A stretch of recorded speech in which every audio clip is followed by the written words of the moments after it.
Hello friends, welcome to Secret of Samaiyal. இன்னைக்கு நம்ம பார்க்க போறது ஒரு சூப்பரான Mumbai style street food recipe. இது வந்துட்டு அண்டா பாவ் அப்படின்னு சொல்லுவாங்க. அப்படின்னா எக் பாவ் அப்படின்னு சொல்லலாம். செய்யறது ரொம்ப ஈஸி. ஒரு 10 நிமிஷத்துல நீங்க இந்த ஸ்நாக்ஸ் செஞ்சிடலாம். இது ஸ்நாக்காவோ இல்ல டின்னராவோ இல்ல பிரேக்ஃபாஸ்டாவோ நீங்க சாப்பிடலாம். ரொம்பவே ஃபீலிங்கா இருக்கும். ரொம்ப சூப்பரான இந்த எக் பாவ் எப்படி செய்யறது அப்படின்னு பாக்கிறதுக்கு முன்னாடி நீங்க என்னோட சேனலுக்கு இப்பதான் முதல் முறையா வரீங்கன்னா வீடியோ கீழே இருக்க சப்ஸ்கிரைப் பட்டனை மறக்காம பிரஸ் பண்ணிக்கோங்க. பக்கத்துல இருக்க நோட்டிபிகேஷன் பெல்லையும் மறக்காம கிளிக் பண்ணிக்கோங்க. அப்பதான் ஃபியூச்சர் நோட்டிபிகேஷன்ஸ் உங்களுக்கு உடனே வந்து சேரும். இப்போ இந்த ஈஸியான எக் பாவ் எப்படி செய்யலாம் அப்படின்னு பாக்கலாம் வாங்க. நம்ம ஃபர்ஸ்ட் ஒரு கிரீன் சட்னி அரைச்சிக்க போறோம். அதுக்கு வந்துட்டு நான் ஒரு கைப்பிடி அளவு கொத்தமல்லி தலை, அதுல பாதி அளவுக்கு புதினா இலை எடுத்து வச்சிருக்கேன். ஒரு 2 பச்சை மிளகாய் உங்களுக்கு காரத்துக்கு தகுந்த அளவுக்கு போட்டுக்கோங்க. 2 பல் பூண்டு எடுத்து வச்சிருக்கேன். இது எல்லாத்தையும் இதுல சேர்த்திடலாம் மிக்ஸி ஜார்ல. கூடவே கொஞ்சமா நிலக்கடலை, இது வறுத்த நிலக்கடலை இது சேர்த்துறேன். இது இருந்தா நிலக்கடலை சேர்த்துங்க, இல்லைன்னா நீங்க பொட்டுக்கடலை கூட சேர்த்திக்கலாம், இல்ல தயிர் விட்டு கூட அரைக்கலாம். கொஞ்சமா உப்பு சேர்த்திக்கலாம். இது அதிகமா உப்பு பிடிக்காது, அதனால கம்மியா சேர்த்திக்கோங்க. பார்த்துட்டு தேவைப்பட்டா அப்புறமேட்டு கூட சேர்த்திக்கலாம். கொஞ்சமா எலுமிச்சம்பழம் சாறு பிழிஞ்சு விட்டுக்கலாம். ஒரு 1 டீஸ்பூன் அளவுக்கு. கொஞ்சமா தண்ணி விட்டு இது ஒரு பேஸ்ட் அரைச்சு எடுத்துட்டு வந்துடலாம், ஒரு சட்னி மாதிரி. நம்மளோட கிரீன் சட்னி ரெடி ஆயிடுச்சு. இதை ஒரு கப்ல எடுத்து வச்சுக்கலாம். வெங்காயம் இந்த மாதிரி ஸ்லைஸ் பண்ணி வச்சிருக்கேன். இது கூடவே கொஞ்சமா கொத்தமல்லி தலையும் சேர்த்திக்கலாம். கொஞ்சமா எலுமிச்சம்பழம் சாறு பிழிஞ்சு விட்டுருங்க. லைட்டா உப்பு சேர்த்திக்கலாம், ஒரு சிட்டிக்கு அளவு மட்டும். இதை மிக்ஸ் பண்ணி வச்சுடுங்க. இதுவும் இருக்கட்டும். ஒரு பேன் அடுப்புல வச்சிருக்கேன். இதுல ஒரு 1 டேபிள் ஸ்பூன் பட்டர் போட்டுக்கலாம். உங்களுக்கு வெண்ணெய் வேணாம் அப்படின்னு நினைச்சீங்கன்னா அதுக்கு பதில் ஆயில் போட்டுக்கோங்க. பட்டர்ல கொஞ்சம் வெங்காயம், ஒரு 1/4 வெங்காயம் இந்த மாதிரி நறுக்கி வச்சிருக்கேன், அதை சேர்த்திக்கலாம். வெங்காயம் கொஞ்சம் பொன்னிறமா வதங்க வரைக்கும் இதை வதக்கி விட்டுக்கோங்க. வெங்காயம் கோல்டன் கலரா ஆயிடுச்சு. இந்த அளவுக்கு வதக்கிக்கோங்க. இதுல ஒரு 1/4 டீஸ்பூன் மஞ்சள் தூள் சேர்த்திக்கலாம். ஒரு 1/4 டீஸ்பூன் மிளகாய் தூள் சேர்த்திக்கோங்க. கொஞ்சமா உப்பு, ஒரு 1/4 டீஸ்பூன் உப்பு சேர்த்துறேன். கூடவே கொஞ்சமா கொத்தமல்லி தலையும் சேர்த்திக்கலாம்.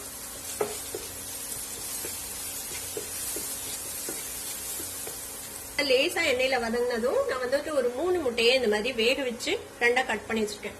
இந்த முட்டையை இதுல போட்டு நம்ம ஃப்ரை பண்ணிக்க போறோம். முட்டையை 2 சைடும் நம்ம ரோஸ்ட் பண்ணி எடுத்துக்க போறோம்.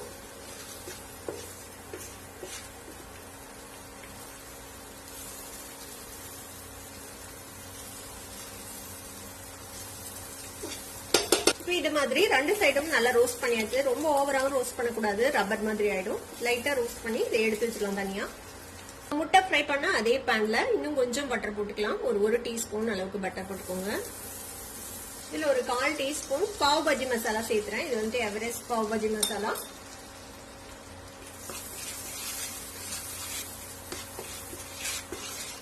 நல்லா இந்த பட்டர்ல லைட்டா ஃப்ரை பண்ணி விட்டுருங்க. இப்ப இது மாதிரி பாவ் எடுத்துக்கோங்க. இந்த பாவை வந்துட்டு நடுவுல 2ஆ கட் பண்ணி நம்ம எப்படி பாவ் பாஜிக்கு வந்துட்டு நம்ம டோஸ்ட் பண்ணுவோமோ அது மாதிரி இதை டோஸ்ட் பண்ணிக்கலாம்.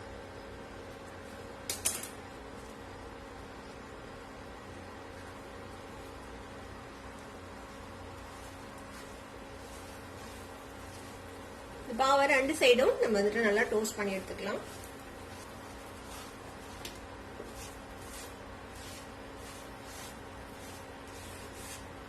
ரொம்ப கிறிஸ்ப் ஆகிற அளவுக்கு வைக்க வேணாம், லைட்டா சாஃப்டா தான் இருக்கணும். சும்மா ஜஸ்ட் ஒரு 30 செகண்ட்ஸ் 2 சைடும் போட்டு எடுத்தீங்கனாலே இது வந்துட்டு டோஸ்ட் ஆயிடும். அவ்வளவுதான், நம்மளோட பாவும் ரெடி ஆயிடுச்சு. அடுப்பு ஆஃப் பண்ணிட்டு இதை எடுத்துடலாம். இப்ப இதை எப்படி அரேஞ்ச் பண்ணணும் அப்படின்னு பாக்கலாம். இந்த நம்ம டோஸ்ட் பண்ண பாவ் பிரெட் எடுத்துக்கோங்க. இதுல வந்துட்டு நம்ம இந்த கிரீன் சட்னி ஃபர்ஸ்ட் உள்ள வச்சிடலாம். தேவையான அளவுக்கு வச்சுக்கோங்க, உங்களுக்கு எவ்வளவு வேணுமோ அந்த அளவுக்கு. அதுக்கு மேல நம்ம இந்த ஆனியன் ரெடி பண்ணி வச்சோம்ல சாலட் மாதிரி, அதை வச்சுக்கலாம் கீழே. அதுக்கு மேல நம்ம ஃப்ரை பண்ணி வச்சிருக்கிற இந்த முட்டையை வச்சிடலாம்.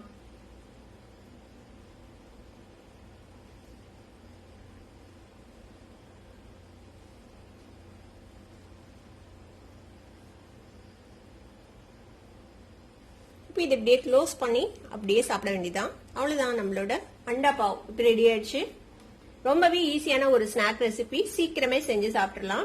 ரொம்ப டேஸ்டியாவும் இருக்கும். கண்டிப்பா ட்ரை பண்ணி பாருங்க. ட்ரை பண்ணி பார்த்துட்டு எப்படி இருந்தது அப்படின்னு கமெண்ட்ஸ்ல ஃபீட்பேக் கொடுங்க. இந்த வீடியோ உங்களுக்கு பிடிச்சிருந்ததுன்னா சப்ஸ்கிரைப் பண்ணுங்க, பக்கத்துல இருக்க பெல் ஐகானை கிளிக் பண்ணுங்க. அப்பதான் என்னோட ஃபியூச்சர் நோட்டிபிகேஷன்ஸ் உங்களுக்கு உடனே வந்து சேரும். லைக் பண்ணுங்க, ஷேர் பண்ணுங்க. தேங்க்யூ ஃபார் வாட்சிங் வீடியோ வியூவர்ஸ். Bye bye.